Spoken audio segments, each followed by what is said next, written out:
The Telltale Heart by Edgar Allan Poe, published 1843 and read by Miss Taylor Lynne. True. Nervous. Very, very dreadfully nervous I had been, and am, but why will you say that I am mad?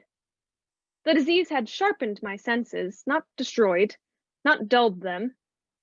Above all was the sense of hearing acute. I heard all things in the heaven and in the earth. I heard many things in hell. How, then, am I mad? Hearken, and observe how healthily, how calmly I can tell you the whole story. It is impossible to say how first the idea entered my brain, but once conceived, it haunted me, day and night. Object there was none. Passion there was none. I loved the old man. He had never wronged me. He had never given me insult.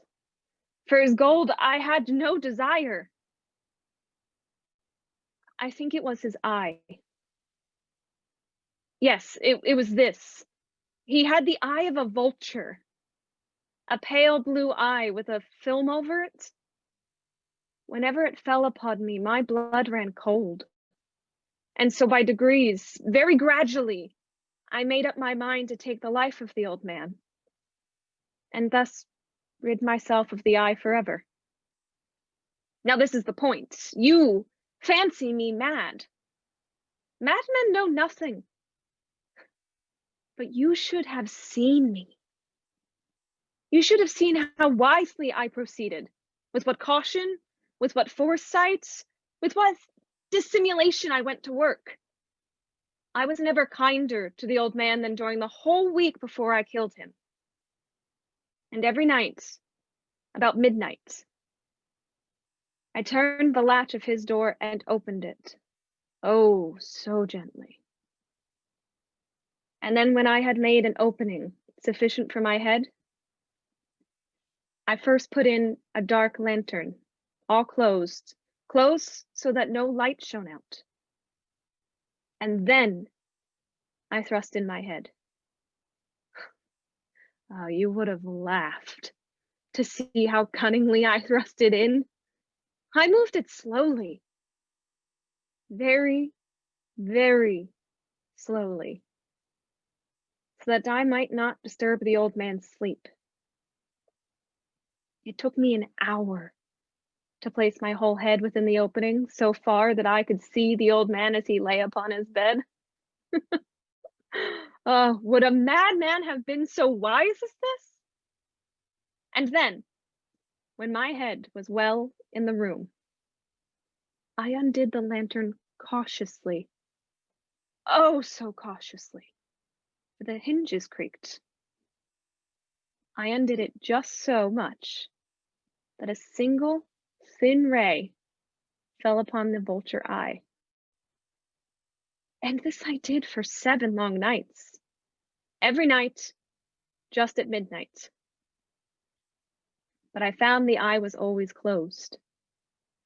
And so it was impossible to do the work, for it was not the old man who vexed me, but his evil eye.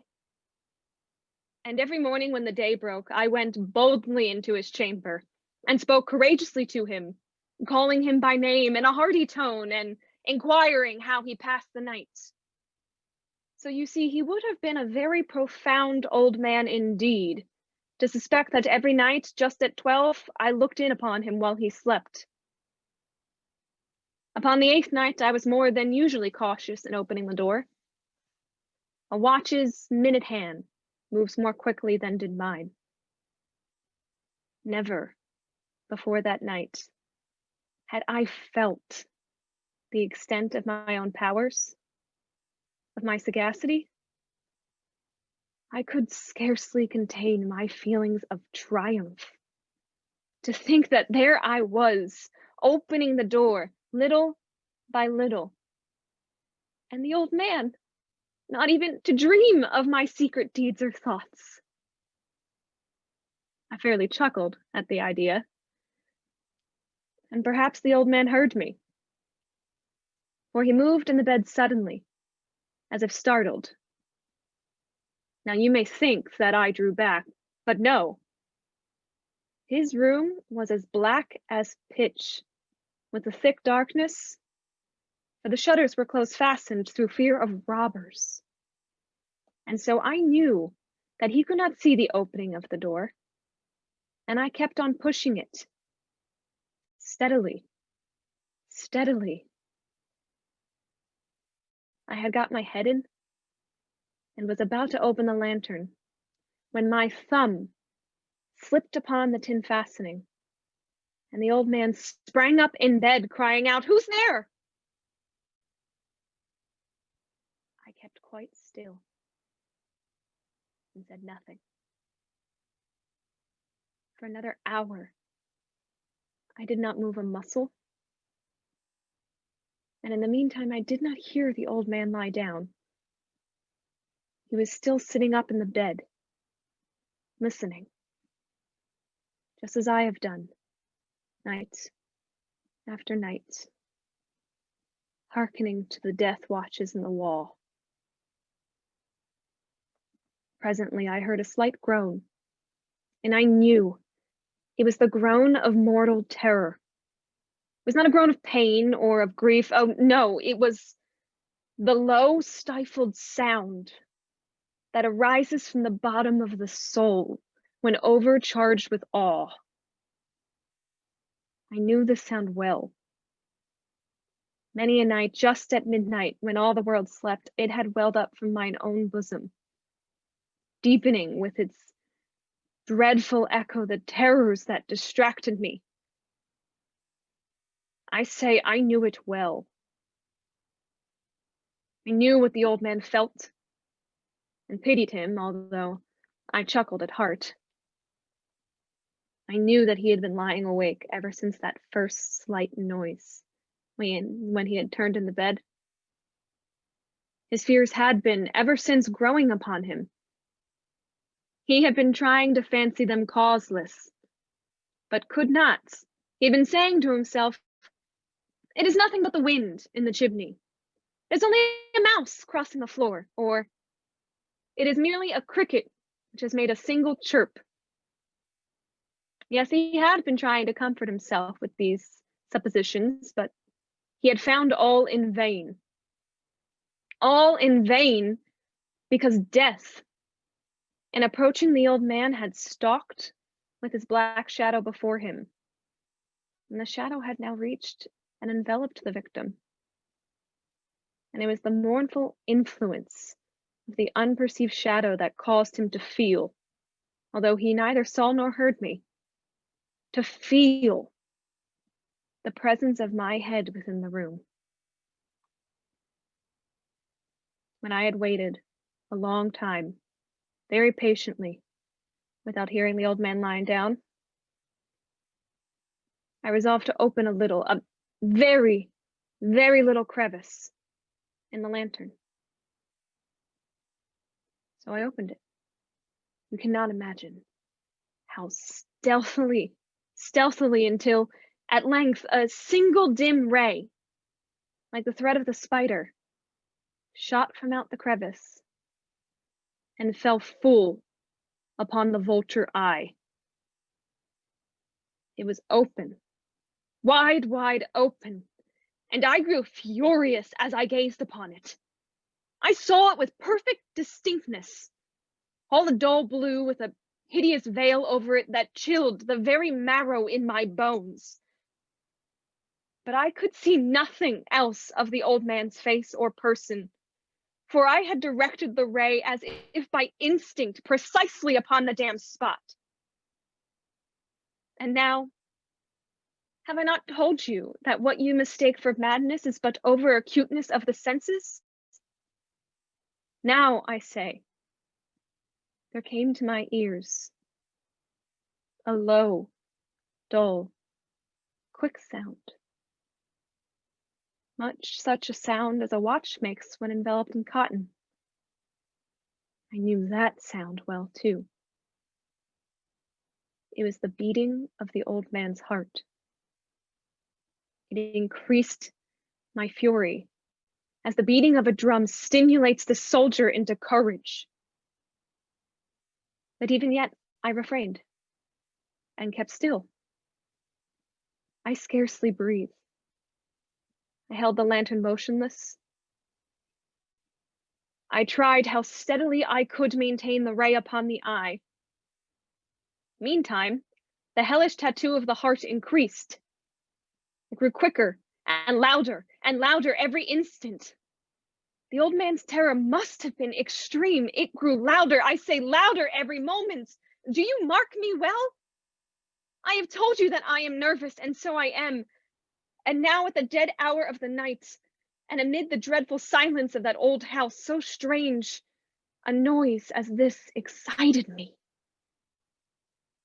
to uncontrollable wrath.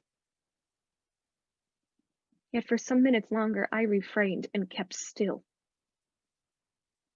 But the beating grew louder. Louder. I thought the heart must burst, and now a new anxiety seized me. The sound would be heard by a neighbor. The old man's hour had come. With a loud yell, I threw open the lantern and leaped into the room. He shrieked once only. In an instant, I dragged him to the floor and pulled the heavy bed over him.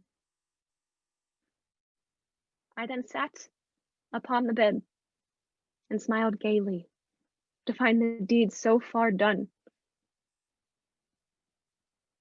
But for many minutes, the heart beat on with a muffled sound.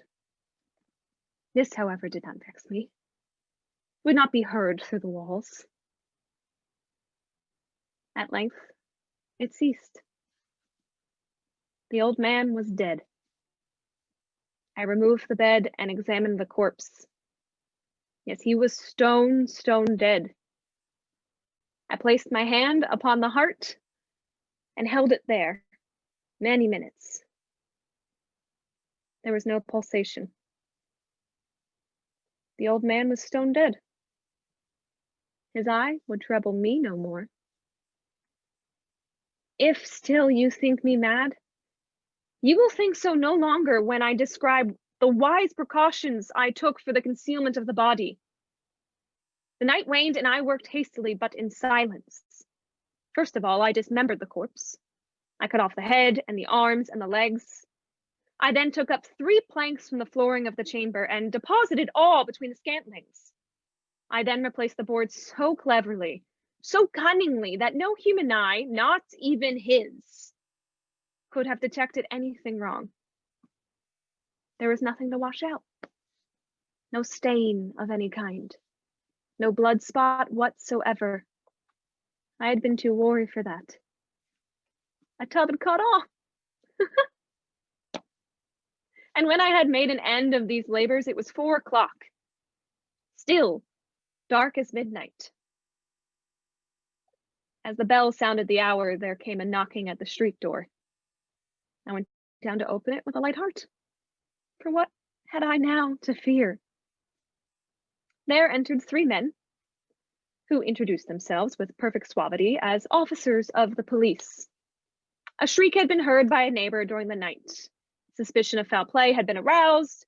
Information had been lodged at the police office, and they, the officers, had been deputied to search the premises. I smiled. For what had I to fear? I bade the gentleman welcome. The shriek, I said, was mine own in a dream. The old man I mentioned was absent in the country. I took my visitors all over the house. I bade them search well. I led them at length to his chamber. I showed them his treasures, secure, undisturbed. In the enthusiasm of my confidence, I brought chairs into the room and desired them here to rest from their fatigues, while I myself, in the wild audacity of my perfect triumph, placed my own seat upon the very spot beneath which reposed the corpse of the victim. The officers were satisfied. My manner had convinced them. I was singularly at ease. They sat, and while I answered cheerily, they chatted of familiar things.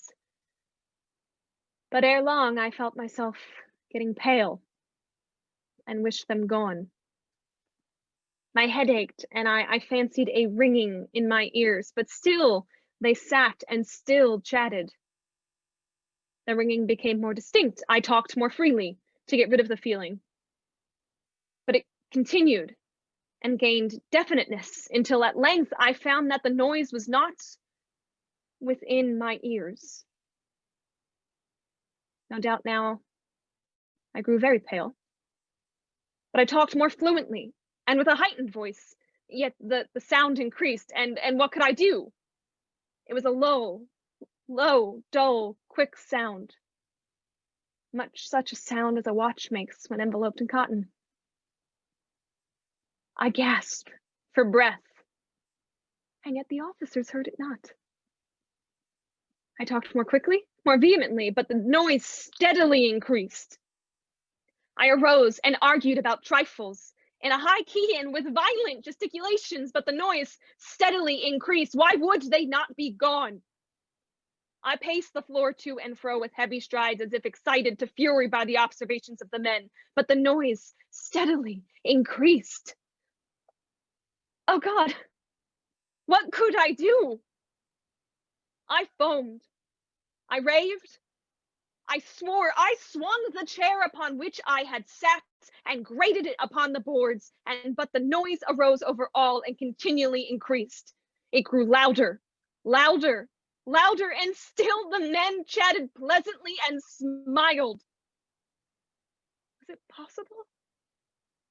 They heard not? Almighty God, no. No, they heard. They suspected, they knew, they were making a mockery of my horror. This I thought, and this I think, but anything was better than this agony. Anything was more tolerable than this derision. I could bear those hypocritical smiles no longer. I felt that I must scream or die. And now, again, hark! Louder, louder, louder, louder! Villains! I shrieked, dissemble no more. I admit the deed. Tear up the planks. Here! The beating of his hideous heart.